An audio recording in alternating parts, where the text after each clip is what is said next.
Good evening. You're watching the news at 7:30 on ATV. I'm Risa. And I'm Edna. Here's a look at tonight's top stories. Minister plays down jump in new welfare applicants since court ruling in their favour.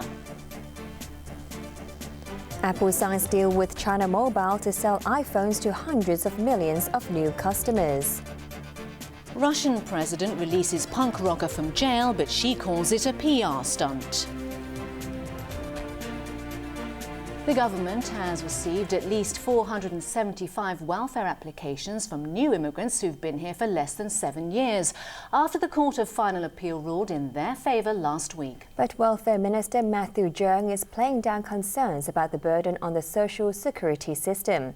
ATV's Arthur Urquiola reports. In a landmark ruling last Tuesday, Hong Kong's highest court said new immigrants should not have to wait 7 years to be eligible for welfare benefits. The Court of Final Appeal described the 7-year requirement as unconstitutional. The ruling triggered fears that local resources will be strained by an influx of new immigrants claiming benefits.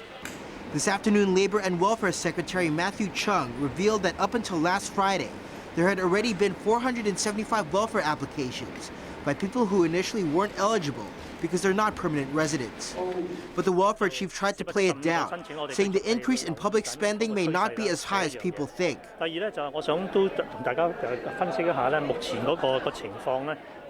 Cheung insisted that those applying for comprehensive social security assistance payments had to meet stringent requirements, and the social welfare department would continue carrying out detailed checks and assessments.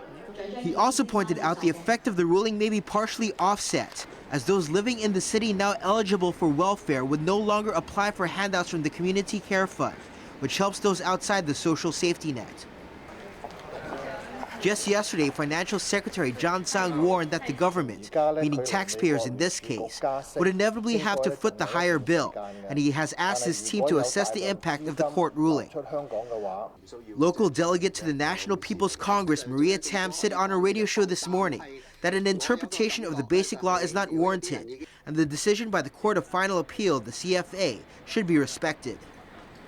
This is a CFA decision, and I believe it is within the authority of the high degree of autonomy of Hong Kong, and therefore not a suitable case for consideration of interpretation of the basic law. Now that we have a CFA decision, I think, that's the law.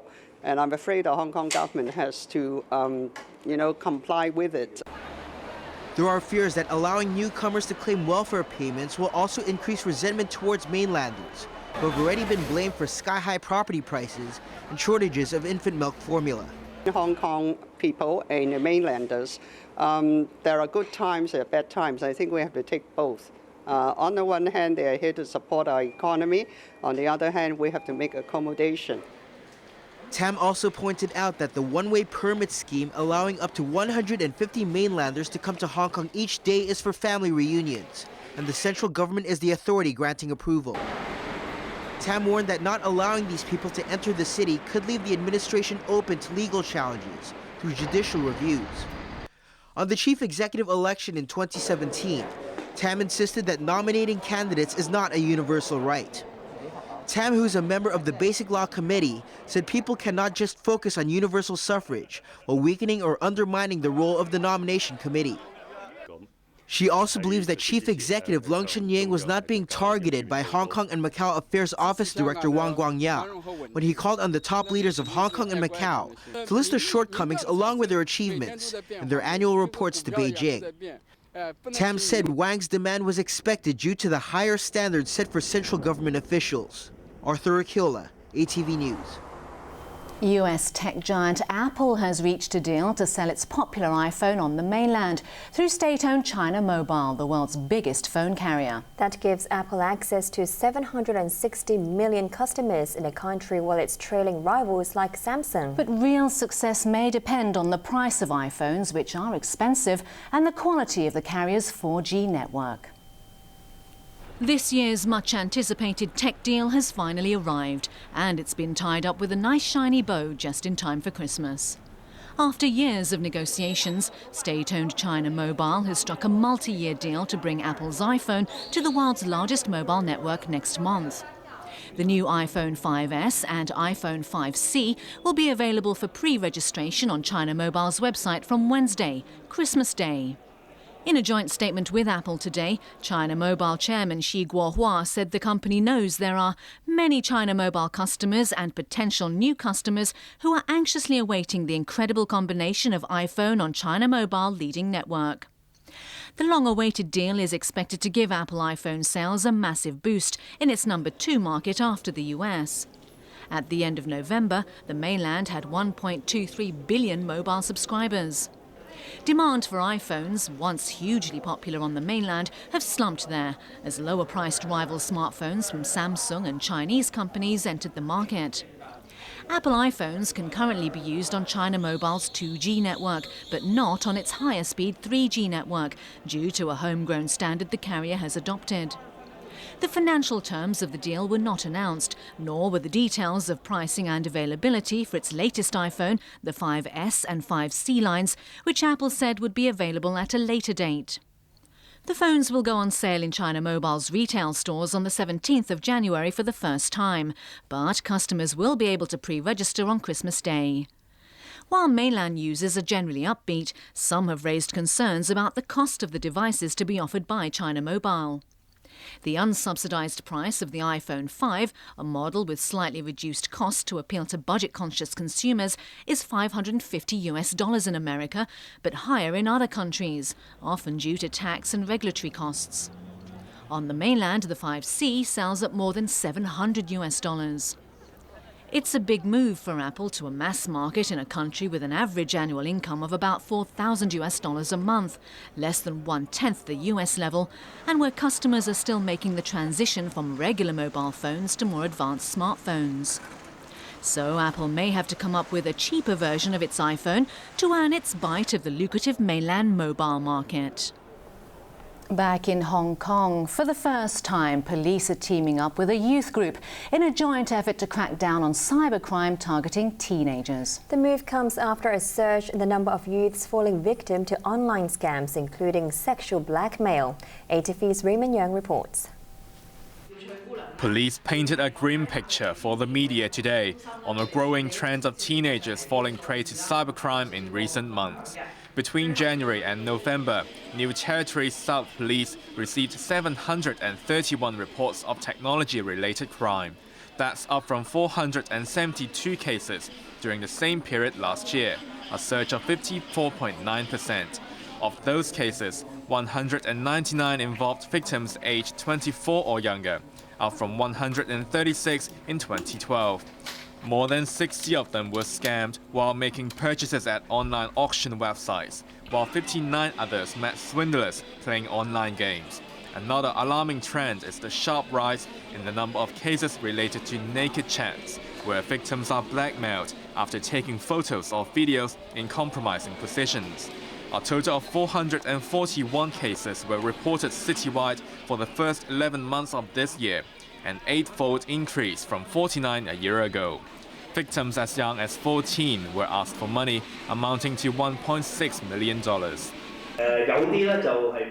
New Territory South Superintendent Simon Chan said students and jobless people are targeted because they stay at home for long hours and tend to make friends online. Chan announced they will try to contain the situation with 2 E's: education and early intervention. Starting next year, police will refer teenagers exposed to such crimes to counselors at the Hong Kong Federation of Youth Groups. Named Project iSmart, the scheme will also produce educational videos based on real cases to warn teenagers to be alert when carrying out such activities. But it will be a voluntary program. The project will be rolled out in Tsuen Wan and Kwai Ching districts first. Raymond Yang, ATV News. Beauty industry representatives have criticized the government's working group on regulating them as biased and unfair, and called on officials to consider their livelihoods when reviewing the trade. During a LegCo meeting on regulating the sector today, doctors also ruled out working with beauticians to carry out treatments because the medical code of practice doesn't allow them to. More than a year has passed since a woman died and 3 others fell seriously ill after receiving blood transfusion therapy at the DR beauty salon chain. The tragedy prompted an urgent review of an industry that critics say has for too long operated with little government oversight. Last month, the government steering committee reviewing the regulation of private healthcare facilities proposed allowing only doctors to perform high-risk procedures such as Botox injections, liposuction, chemical peels and dental bleaching. Today, during LegCo's health panel meeting, medical professionals and beauty trade representatives continued the debate over how to regulate the multi-billion-dollar industry. The government wants to draw a line between what can be handled by beauty practitioners and what must be handled by medical professionals. But the medical profession does not think the two can work hand in hand. Hong Kong Medical Association President Tse Hung Hing made it clear that there's no room for cooperation between doctors and the beauty sector because the Medical Code of Practice does not allow doctors to collaborate with non-medical personnel to provide a service to the public. Tse, who was also a member of the government's working group, said he's disappointed that the administration had failed to clearly differentiate between beauty treatments and medical procedures. But Amy Hui, chairwoman of the Hong Kong Beauty and Fitness Professionals General Union, slammed as unfair the government's adoption of a broad brush approach to regulate an entire industry. Hui said allowing doctors only to handle certain procedures would hurt the livelihood of many beauticians, several of whom have spent thousands of dollars renting medical equipment for their salons. She also complained that the beauty trade representatives on the working group tasked with tightening regulations of their industry were outnumbered by doctors. Cosmetic procedures like those involving applications of energy, such as laser, infrared light or ultrasound, would not be covered under the government's proposed guidelines. Although the use of laser has become more effective, it is not without hazards. We firmly state that the use of Class 3B or above lasers on humans should be restricted to be performed by trained medical and dental practitioners. Health Under Secretary Sophia Chan insisted that when it comes to regulating the beauty sector, the government's priority is safety and the risk involved on the part of the patients. Chan added that a proposal to regulate medical devices like lasers would be put to lawmakers by early next year. Before the health panel meeting began this morning, around 100 beauty industry workers dressed in black staged a protest outside the LegCo building. They argued that if the government regulated the beauty trade's use of medical devices, many salons would fold and the industry itself would find it tough to stay afloat. They also urged the government not to rush into regulating the sector without properly consulting them first. Turning overseas, anti-government protesters in Thailand have surrounded a stadium to stop candidates from registering for a snap election in February. But first, in a world roundup, the Russian president has released a member of the punk band Pussy Riot from jail. Here's Arthur Urquiola.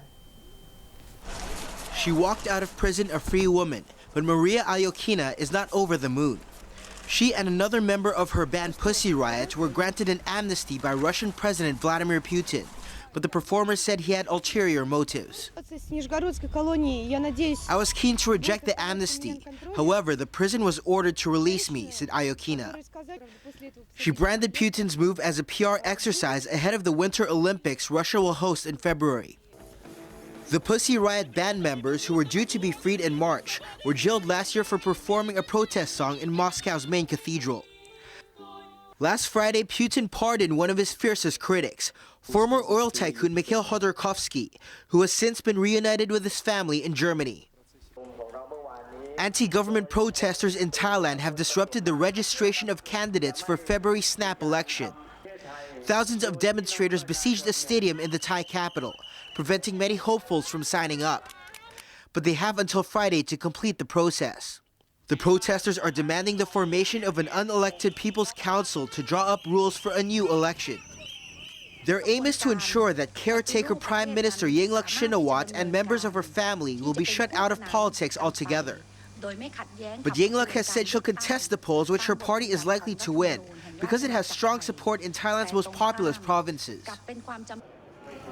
Former NBA star Dennis Rodman has ended his third trip to North Korea without seeing his friend for life Kim Jong-un. The retired basketballer was mobbed by the media when he arrived in Beijing after his visit to Pyongyang. He was asked whether he was dejected about not being able to meet Kim. Nope, I'm not worried about it. I'll see him again. Rodman said he was in Pyongyang to train Korean basketballers for a game next month in honor of Kim's birthday. The visit came days after Kim's powerful uncle Jang Sung-taek was executed, apparently for not towing the party line. Arthur Akula, ATV News. Still to come on ATV's main news tonight. Icy weather claims lives and causes disruptions in North America. Football action from Premier League and La Liga. Soccer fever, amazing December.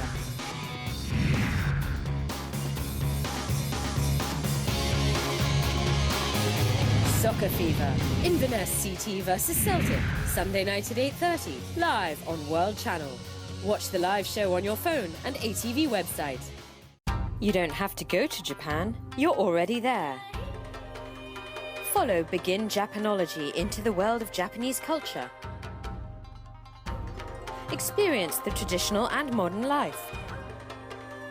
Reveal the pursuit of romance and perfection. Every angle presents a unique Japan. Documentary World. Begin Japanology. Tonight at 9. Every day we learn. From him. From her. From someone we barely know. But what does it mean to you and me? Find out the answers on Check In Current News. Global 3000. Wednesday night at 8. Somebody help! What's going on? Accident or revenge? They killed a man. It's your fault! Guilt keeps torturing them. Only by facing the dark secret can they finally be redeemed. Mega Hit 900. Ghost Whisperer. Friday night at 9. What happens out there is real.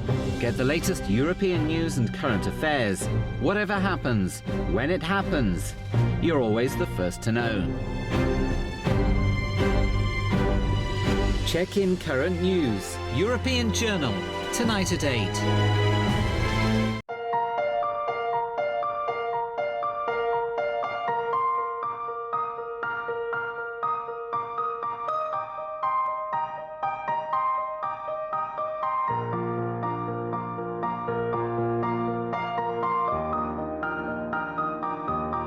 For Hong Kong and our future, we welcome your valuable opinions during the public consultation for the policy address and the budget.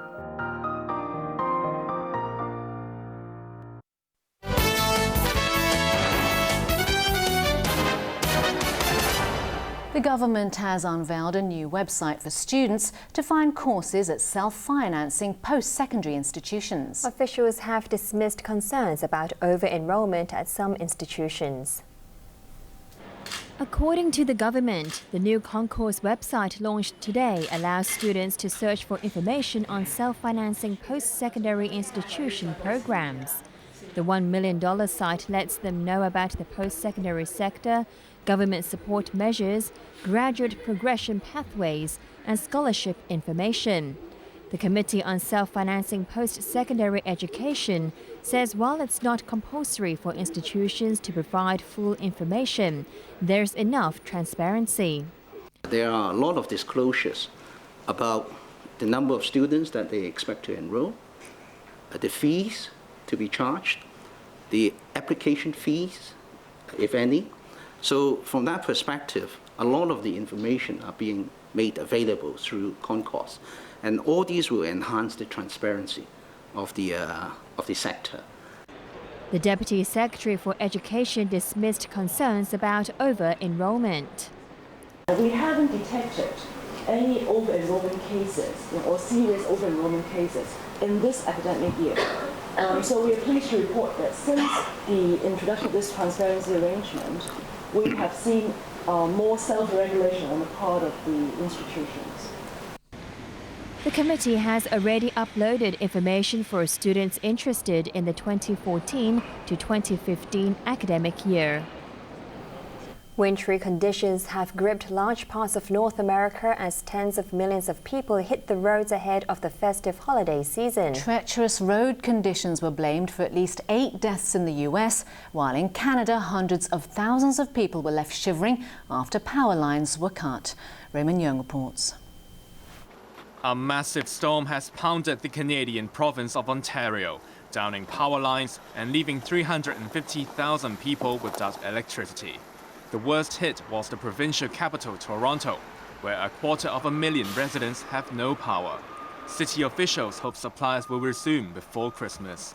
Hundreds of trees in Toronto came crashing down during the storm, which also caused a series of road accidents and disrupted flights in the province. In the US, snow plows were kept busy in New York State, which shivered through an ice storm over the weekend. Motorists in the upstate city of Plattsburgh had to scrape ice off their cars before they could set off.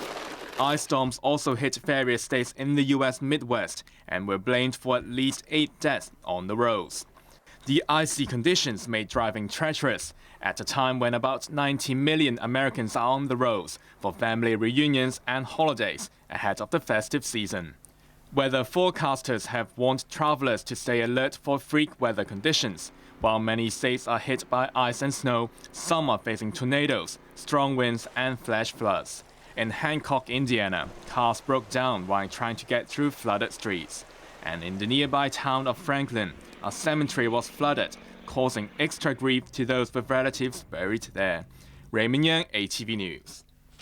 Time now for sports with Brittyn, Clennett. And there's been a goal feast in Spain. Indeed, Barcelona were involved in a 7-goal thriller. And in England, Everton have moved into the top 4 in the Premiership after beating Swansea. Neither Everton nor their host Swansea could find the back of the net in the first half of their Premier League clash at Liberty Stadium. The breakthrough finally came in the 66th minute when Seamus Coleman put Everton in the lead. Swansea retaliated by going on the offensive and were rewarded when Dwight Tindley's volley was deflected in off Brian Oviedo. With 6 minutes remaining, 20-year-old Ross Barkley gave Everton all 3 points with a superb free kick. The 2-1 victory took Everton to 4th place, just 2 points behind current leaders Liverpool. Barcelona were without their star strikers Lionel Messi and Neymar when they met Getafe in an away match. Their absence was felt when Sergio Escudero shocked the La Liga leaders by opening the scoring after 10 minutes. Then 4 minutes later, Barca were 2 down after Lisandro Lopez powered in a free header.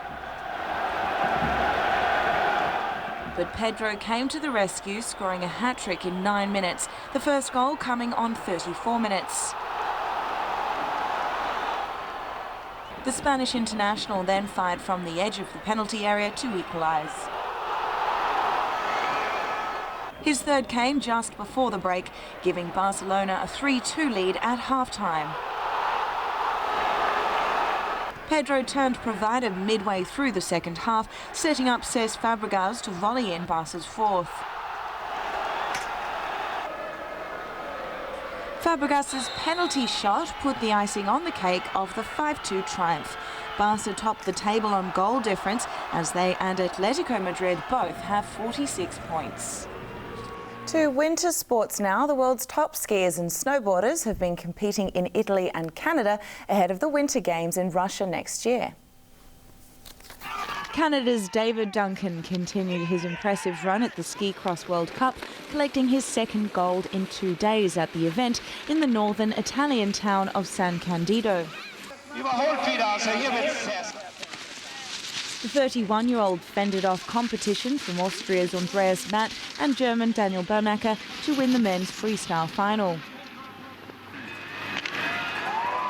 And victory was even sweeter for Duncan because his 2 victories earned him qualification for the Winter Olympics in the Russian resort of Sochi in February. The middle section. It's where I carry the most amount of speed. I've been doing it all week here in the splits. I know that section I ski fast, and when I've been behind, that's where I made my passes. It also helps that my start has been consistently good. Not the quickest, but good. You know, it's nice to have that consistency to get me out there, either one or two, and then just hold them off all the way down to the bottom. Katrin Müller took the honours in the women's contest. The Swiss finished ahead of Canada's Marielle Thompson and Heidi Zacher of Germany. Over in Alberta, Canada, the world's best gathered for the Snowboard Cross World Cup. Australia's Jared Hughes clinched the gold in the men's contest. German Konstantin Schad took silver, and the bronze went to American Alex Daybold. Hughes bagged 1,000 points for the victory to stretch his lead in the overall standings to 320 points. American Lindsay Jacobellis won the women's event, outsprinting home favourite Dominique Maltais. But Jacobellis lags behind the Canadian in the overall standings by 240 points. And a look at the weather before we go. It was mainly fine today. Temperatures varied from 11.3 to 17.9 degrees, while the relative humidity was between 45 and 74%. Winds were moderate, coming in from the northeast. Let's check on the ultraviolet reading. The maximum recorded for the day was 4. Tomorrow's UV index will be about 4 as well. Now for a look at the weather in the region. A winter monsoon is bringing cold and dry weather to southern China. And on to the satellite images. As you can see, the weather is generally fine over southern China. Here's what we can expect over the next few days. Mainly fine tomorrow, but expect cold weather in the morning. Temperatures will range between 12 and 17 degrees. Clear skies ahead as it warms up to 18 degrees on Christmas Day and Boxing Day. Now for tomorrow's air pollution levels. General stations will be medium to high at 50 to 85. Roadside levels will be high to very high at 80 to 130. And finally, here's the weather around the world.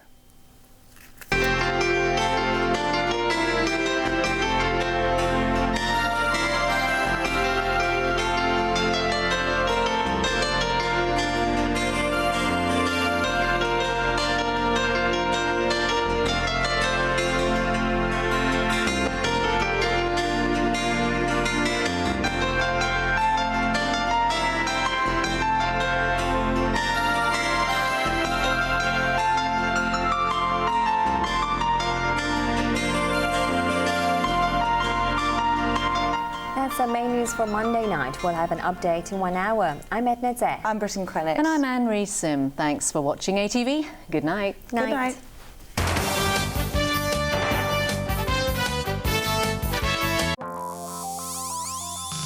Coming up, check in current news, European Journal.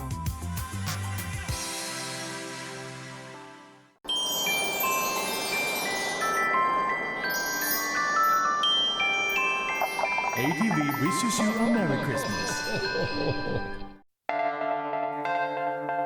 What defines us? What shapes our destiny? Giving up a fancy job to help people in the city slums. Spending all her life educating people about how important the environment is. Life is like film.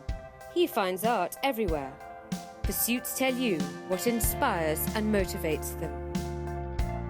All about documentary. Pursuits. Tonight at 10. Current events. Controversial issues.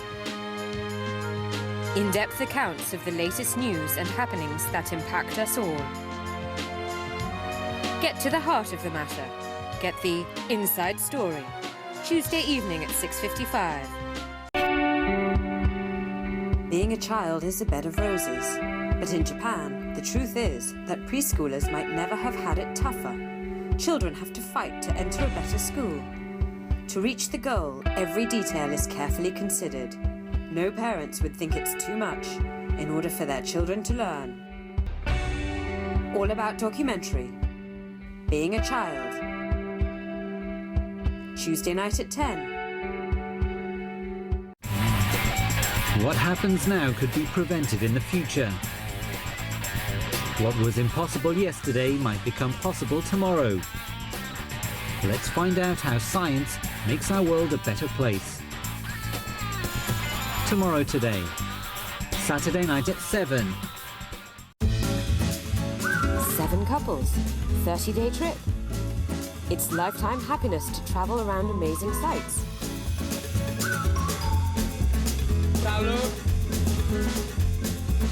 But it could also be a nightmare, because you cannot predict when you'll be voted to go home. Chin chin. Leisure time, coach trip. Tonight at 8:30. Soccer Fever, amazing December. Watch live shows on your phone and the ATV website.